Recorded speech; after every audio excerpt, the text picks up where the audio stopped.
tutti.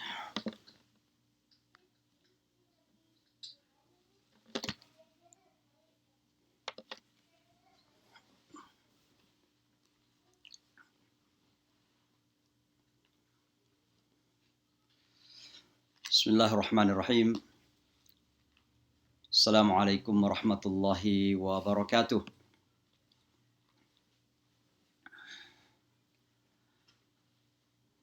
Inshallah, I would like to begin tonight with a recitation from Surah Al-Mulk, or known else as Surah Tabarakah. Hopefully, by this recitation, Allah subhanahu wa ta'ala will comfort us. Allah subhanahu wa ta'ala will ease the burdens on our shoulder in facing the tremendously challenging moment of our time. So let me begin reading Surah Tabarakah. And I hope you can check your Quran and you can read it with me. And hopefully also you can learn how to correct your recitation.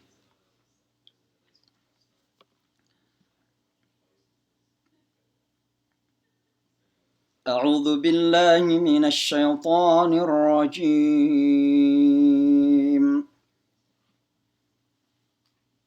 بسم الله الرحمن الرحيم.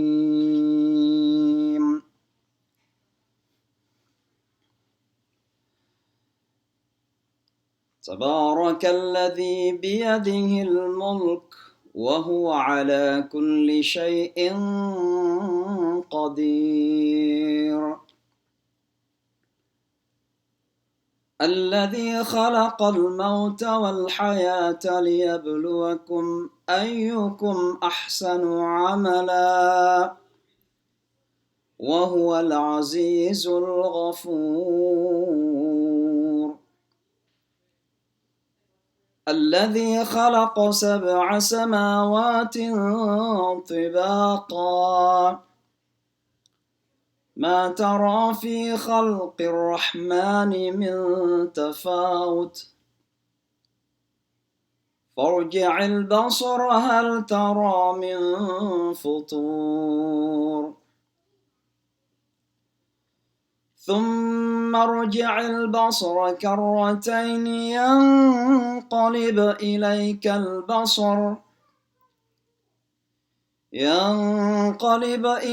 البصر خاسئا وهو حسير. ولقد زينا السماء الدنيا بمصابيح وجعلناها رجوما للشياطين وأعتدنا لهم عذاب السعير.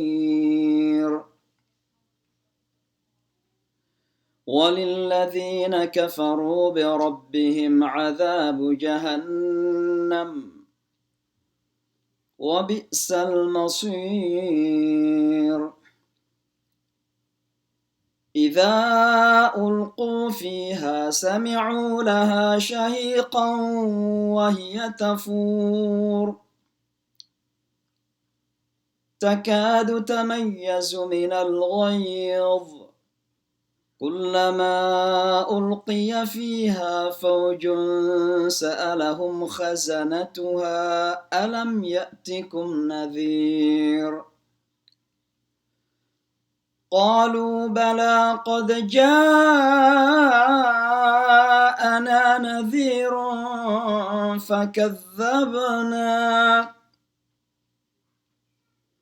فكذبنا وقلنا ما نزل الله من شيء إن أنتم إلا في ضلال كبير. قالوا لو كنا نسمع أو نعقل ما كنا في أصحاب السعير فاعترفوا بذنبهم فسحقا لأصحاب السعير. إن الذين يخشون ربهم بالغيب لهم مغفرة وأجر كبير. وأسروا قولكم أو اجهروا به إنه عليم بذات الصدور. ألا يعلم من خلق وهو اللطيف الخبير. هو الذي جعل لكم الأرض ذلولا فامشوا في مناكبها وكلوا من رزقه وإليه النشور. أأمنتم من في السماء أن يخسف بكم الأرض فإذا هي تمور أم أمنتم من في السماء أن يرسل عليكم حاصبا فستعلمون كيف نذير. ولقد كذب الذين من قبلهم فكيف كان نكير. أولم يروا إلى الطير فوقهم صافات ويقبضن ما يمسكهن إلا الرحمن إنه بكل شيء بصير. أمن هذا الذي هو جند لكم ينصركم من دون الرحمن إن الكافرون إلا في غرور. أمن هذا الذي يرزقكم إن أمسك رزقه بل لجوا في عتو ونفور.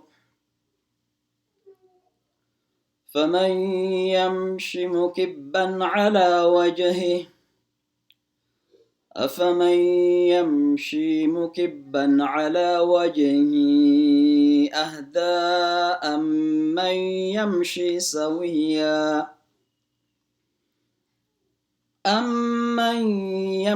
سويا على صراط مستقيم.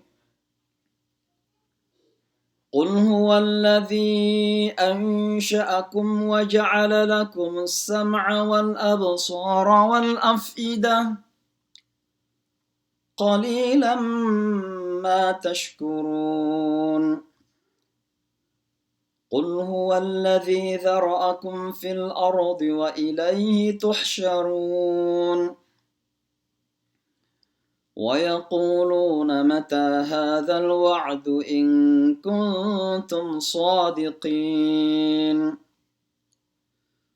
قل إنما العلم عند الله وإنما أنا نذير مبين. فلما رأوه زلفة سيئت وجوه الذين كفروا وقيل هذا الذي كنتم به تدعون. قل أرأيتم إن أهلكني الله ومن معي أو رحمنا فمن يجير الكافرين من عذاب أليم. قل هو الرحمن قل هو الرحمن آمنا به وعليه توكلنا فستعلمون من هو في ضلال مبين قل أرأيتم إن أصبح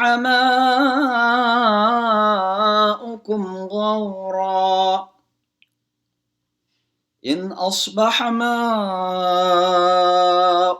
غورا فمن يأتيكم بماء معين صدق الله العظيم.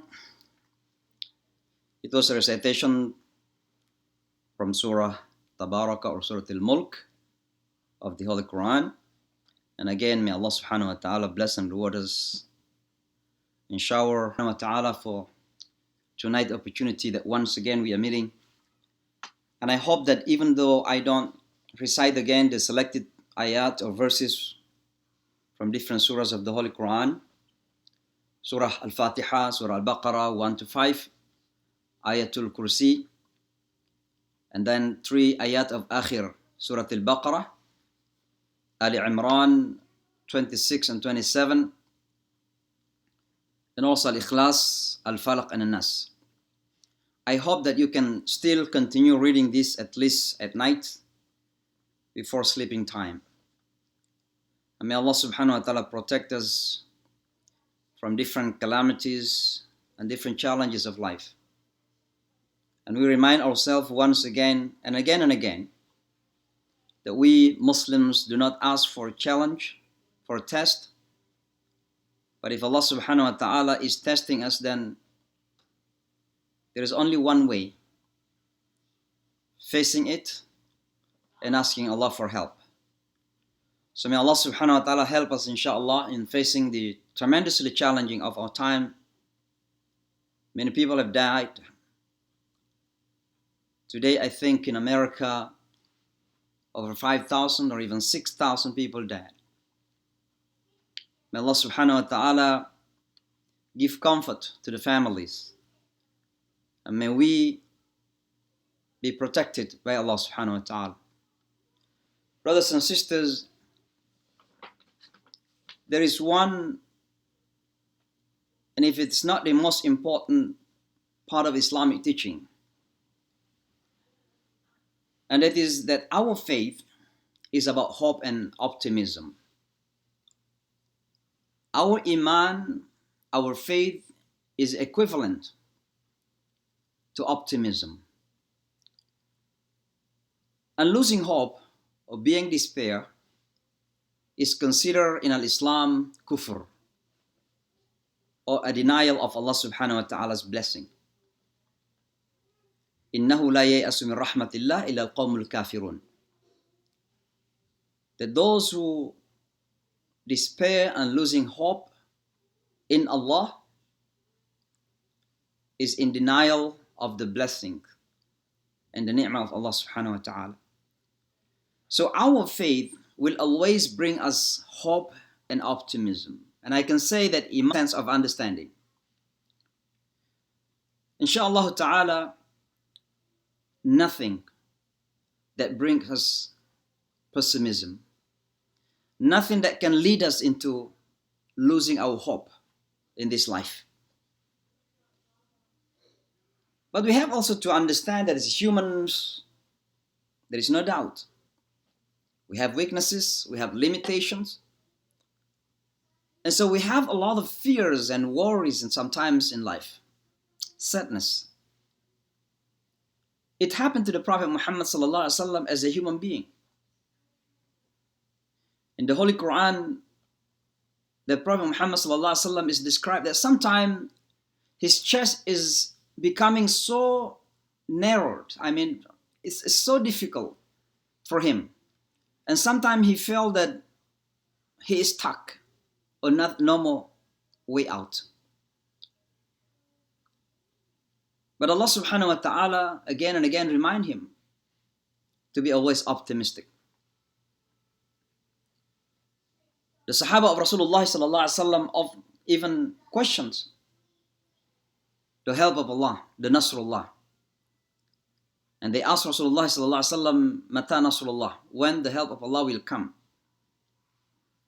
And Allah directly affirmed and assured them that Allah inna nasrallahi qareeb, that the help of Allah is so close, so near to you. There is no doubt that Allah is so close to you and His help is so close to you. Allah inna nasrallahi qareeb.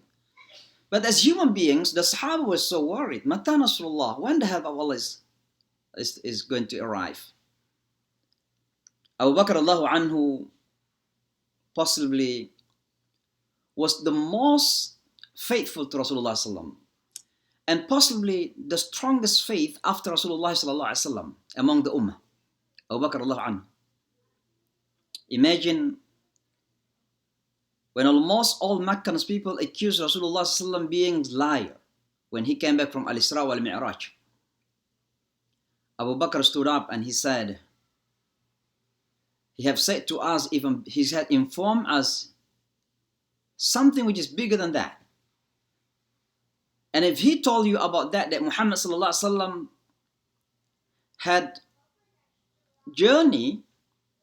had traveled by the power of Allah, with the power of Allah, or Allah has taken him to a journey from Al-Masjid al-Haram to Al-Masjid al-Aqsa, and then from Al-Masjid al-Aqsa into the Sidrat al-Muntaha, if he really told you about that, or Kuffar, Quraysh, I do believe more than that. Look at the faith of Abu Bakr radiallahu anhu. He was so firm in his faith.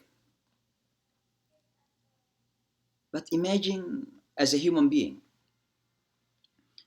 when he was accompanied Rasulullah sallallahu alaihi wasallam on his way to Hijrah to Medina, and on his way he went to the opposite direction. Instead of going to Medina directly, he went to the opposite direction in order to avoid the killers, because those kuffars at that time are ready to kill Rasulullah sallallahu alaihi wasallam. So when they were both inside of the cave, Ghar Thawr, the enemy then arrived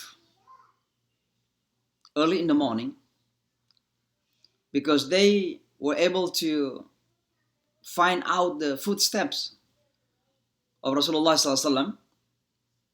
So the enemy followed Rasulullah and followed Abu Bakr radiallahu anhu, and they arrived exactly at the front of the cave. At that moment, Abu Bakr radiallahu anhu was not scared of himself. He was not worried about himself. He was not fearful of being harmed by the enemies. But he was so worried by his beloved Muhammad sallallahu alaihi wasallam. And so he cried and he was so sad at that moment as a human being, representing his limitation that reminded him. And it is being recorded in the Holy Quran, La tahsan, inna Allaha ma'ana. Do not be worried, because Allah is indeed with us. So my point here, brothers and sisters, that our faith teaches us to be strong. Our faith teaches us not to lose hope and optimism. But as a human being, we know our limitations. So there is a struggle between our weaknesses and the perfectness of the faith that we have. Now, possibly now, I wanted to briefly discuss about why then Islam teaches us to be always hopeful and optimistic. Despite we know that this life is full of challenges, difficulties.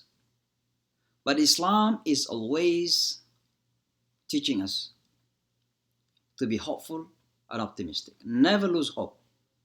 قُلْ يَا عِبَادِيَ الَّذِينَ أَسْرَفُوا عَلَىٰ أَنفُسِهِمْ لَا تَقْنَطُوا مِنْ رَحْمَةِ اللَّهِ. Tell Muhammad, my servant, or my beloved servant, do not despair from my mercy. Do not despair from my mercy. Inna Allah yaghfiru dhunuba jami'a, because Allah forgive all sins. And it's not only about sins, but all about anything in life. We must not despair from the mercy of Allah subhanahu wa ta'ala. Because Allah is Ar-Rahman, Ar-Rahim, and Allah continue loving us every time, every moment, at any circumstance. So why Islam is teaching us to be hopeful? I would like to mention at least 5 reasons. Number 1, because life itself is naturally a test. And Allah subhanahu wa ta'ala mentioned that clearly in the Holy Quran. الذي خلق الموت والحياة ليبلوكم أيكم أحسن عملا. The one who created death and life to test whom among you is the best indeed. Whom among you is the best in action. So here Allah subhanahu wa ta'ala is not talking about what kind of life that you have. Because basically it doesn't matter at all. What matters is how do you respond to any situation that you have in life. Don't forget that when you're rich, it's not a test. Allah subhanahu wa ta'ala is testing us bil khayri wa shar, with something that we consider good and something that we as humans consider bad. We don't like it. But Allah subhanahu wa ta'ala then confirmed in the Holy Quran, وَعَسَىٰ أَن تَكْرَهُ شَيْئًا وَهُوَ خَيْرٌ لَكُمْ. You may dislike something, but it is better for you. Or you may like something too much. You like money, you like power, you like popularity, you like fames, you like everything about this dunya. But sometimes it is not good for you. Because this dunya can be enemy for you. So our life is not about how it is all about. Alhamdulillah, we are struggling. We want to be rich, all of us, nothing wrong with that. We want to be powerful, nothing wrong with that. We want to be popular, nothing wrong with that. Anything is that humans might consider good about this dunya, nothing wrong about that. You know, you can be the richest like Bill Gates or Warren Buffett or whoever. There's nothing wrong with that. But the problem is, how do you respond to that? If your rich bring you away from Allah subhanahu wa ta'ala, then that's what the problem is. So Allah says, أَيُّكُمْ أَحْسَنُ عَمَلًا. How do you respond unto it? It's about how do you respond. How do you respond unto it? If Allah subhanahu wa ta'ala tests us with poverty, are we patient? Are we keeping our dignity and respect as human beings, as servants of Allah? Or are we selling our dignity to other people in order to buy something of this dunya? If we are rich, how do we respond? So, أَيُّكُمْ أَحْسَنُ عَمَلًا. This is number 1, my brothers and sisters, why we are optimistic of the life. Because life, no matter how it is, the color is all about, is it black or white, brown, yellow? You know, life is changing. Today you are rich, you don't know what will be happening tomorrow. Today you are poor, maybe tomorrow, whatever the way it might be, you can be rich. But it's not the matter, it's not the issue. The issue is, how do you respond? In time you are rich, or in time you are poor. أَيُّكُمْ أَحْسَنُ عَمَلًا. Number 2, why we must be always optimistic. Because Allah subhanahu wa ta'ala is Rabbun. Allah subhanahu wa ta'ala is the real Murabbi, the real educator for humans, for us, for His servants. And that's why Allah subhanahu wa ta'ala does something, sometimes He does something with us, you know, and it is sometimes beyond our human imagination to grasp. But the point is that we must understand that it is the process for Allah subhanahu wa ta'ala to educate us. So Allah tests us. And the more closer we are to Allah subhanahu wa ta'ala, possibly, the more difficult challenge that we are going to face. And that's why, just to give you a very small illustration, if you are a PhD student, and then you go to your professor and, you know, he wanted to test you, and you go to your professor to be tested. And then your professor simply say, 1 + 1, how much? As a PhD student, you're going to say, what? There's a kindergarten question. I want a question that is relevant to my position as a PhD. So the stronger you are in your faith, possibly the stronger test that Allah subhanahu wa ta'ala is going to inflict upon. We're not running from it. Why? Because that is the nature of faith as a part of that education. Allah subhanahu wa ta'ala says, أَحَسِبَ النَّاسُ أَنْ يُتْرَكُوا أَنْ يَقُولُوا آمَنَّا وَهُمْ لَا يُفْتَنُونَ. Do people think that they are going to be left claiming that they are believers without being tested? Allah is testing us. أَحَسِبَ النَّاسُ أَنْ يُتْرَكُوا, or أَمْ حَسِبْتُمْ أَنْ تَدْخُلُوا الْجَنَّةِ وَلَمَّا يَعْلَمِ اللَّهُ الَّذِينَ جَاهَدُوا مِنْكُمْ وَيَعْلَمَ الصَّابِرِينَ. Do you think you are going to enter into Jannah easily without being tested? The nature of Abdullah, the nature of Ibadullah, the nature of believers, that they are going to be tested with different forms of tests. And the strongest faith that we have, possibly the stronger test that you're going to face in life, because that's the nature. Number three, the third reason why we are optimistic in life. Because brothers and sisters, no matter how difficult the test is, it is temporary. Because life itself is naturally temporary. So it is not at all permanent. It is temporary and is going to end. It is difficult when you talk about COVID-19, listening to the people died around us. Our friends, our brothers and sisters are dying.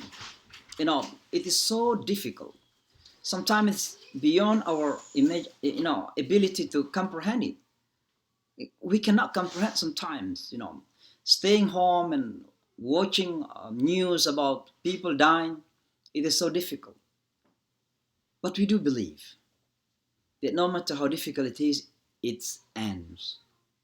It ends. Because that is the nature of life. Allah subhanahu wa ta'ala says, كُلُّ مَنْ عَلَيْهَا فَانٍ.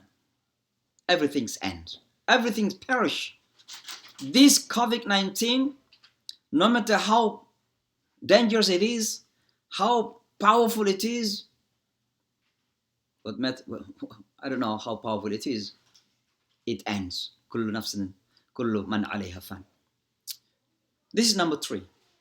So the difficulties they are facing are going to end. We have to have hopeful and optimism. Number four, my brothers, in Al-Islam there is what we call al-ihtisab. Al-ihtisab means that anything happens in life, we must calculate it with rewards from Allah subhanahu wa ta'ala. For example, it is so difficult for Muslims to do fasting in some Western Muslim countries when it is summer, it is hot season, it's a long day. I know temptations are too much around us. People are eating, people are drinking, eating ice cream. For our teenagers, it's so difficult for them to do fasting in Ramadan. But Rasulullah ﷺ says, Man sama Ramadana imanan wa ihtisab. The word ihtisab here is taken into our calculation. I mean, everything happened to us is with calculation. That Allah subhanahu wa ta'ala is rewarding us with it. So if we are tested by disease, we don't want to be sick. And we try to be always healthy. But if it is happening, then have ihtisab. That it might be a reminder from Allah subhanahu wa ta'ala, and it might be the way for you to be closer to Allah subhanahu wa ta'ala, and it becomes the way for you to be rewarded. This is called al-ihtisab, to be rewarded by Allah subhanahu wa ta'ala. So again, no matter how difficult it is, we have al-ihtisab. We have a calculation that Allah subhanahu wa ta'ala is going to reward us, inshaAllah ta'ala, giving us. Finally, the last reason why we must continue hopeful and optimistic. That my brothers and sisters, no matter how beautiful, bigger, and even more important than this dunya. And that's why Allah subhanahu wa ta'ala repeatedly reminds us in the Holy Quran. And He reminded the Prophet Muhammad sallallahu alaihi wasallam, وَلَلْآخِرَةُ خَيْرٌ لَكَ مِنَ الْأُولَى. That akhirah is better for you than this one. Than the first one, better than this dunya. And so when you are facing tremendous difficult situation, so difficult, you don't have money, possibly you're homeless, Possibly you are sick, not healthy, you have some pain, nobody like you, people are talking around about you, people are doing different gossiping around about you. Do have a strong belief that all those challenges are nothing compared to what Allah subhanahu wa ta'ala is preparing for us. And that's why I would like to conclude with this. Rasulullah sallallahu alaihi wasallam reminded us that this dunya is Jannah for the kuffar and hell for the believers. This dunya is still hell for those who believe in Jannah, for those who believe in Allah, believe in Jannah, believe in Akhirah. And this dunya is Jannah for the believers. And there's a story happened to Imam Shafi'i. So once he was walking on the street in Egypt, and he was a very respectful scholar, so certainly people respect him, and his life is a way better than many people because he was respected, he was honored, and many people really love him. So one day he walked on the street and there was a disbeliever, and I don't want to mention his religion. A disbeliever said to him, Ya Sheikh, Ya Shafi'i, Imam Shafi'i, isn't it that your prophet said that this dunya is a hell for you and a Jannah for me? And how it is possible that you or your life is better than my life? I am poor and you are richer than me. And Imam Shafi'i said to him, responded very beautifully and very smartly, intelligently. He said to him, for me, no matter how beautiful life that I have here in this dunya, I am the richest one, the most popular one, the most respected person. You can imagine, the most beautiful dunya that I have. For me, if I compare that with what Allah prepared for me in Akhirah, it is still nar for me, still hell for me. Because I'm struggling here. I'm sweating here. I'm leaving my house early in the morning, coming back late at night. You know, sometimes so difficult in our workplaces, facing bosses.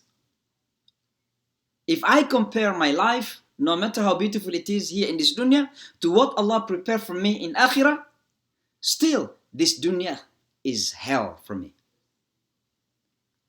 So for me, no matter how beautiful it is a nar, it is a hell for me. But for you, since you don't believe in Akhirah, you don't believe in Allah, you don't believe in His Prophet, no matter how worse the life that you have here, poor, disrespected, homeless, no money, nothing to eat, for you, compare to what Allah prepared for you in Akhirah, it is still Jannah for you here in this dunya.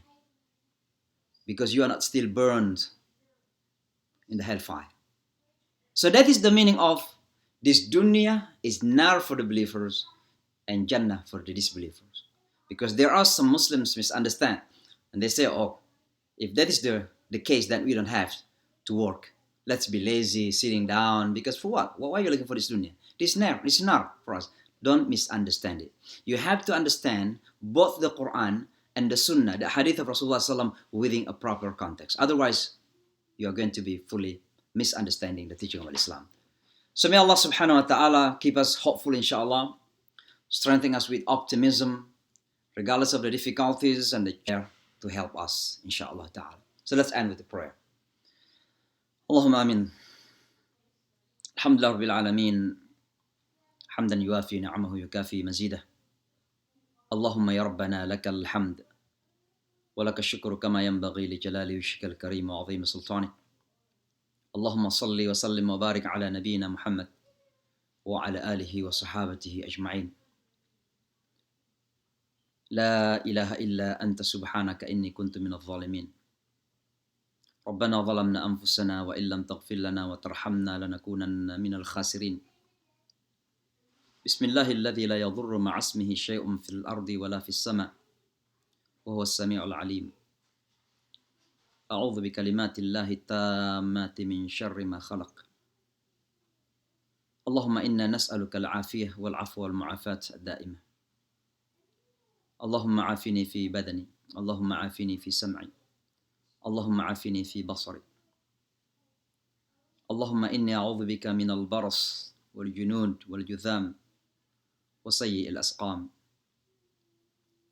اللهم يا شافي الأمراض لا شفاء إلا شفاؤك، أنت الذي قلت في كتابك وإذا مرضت فهو يشفين.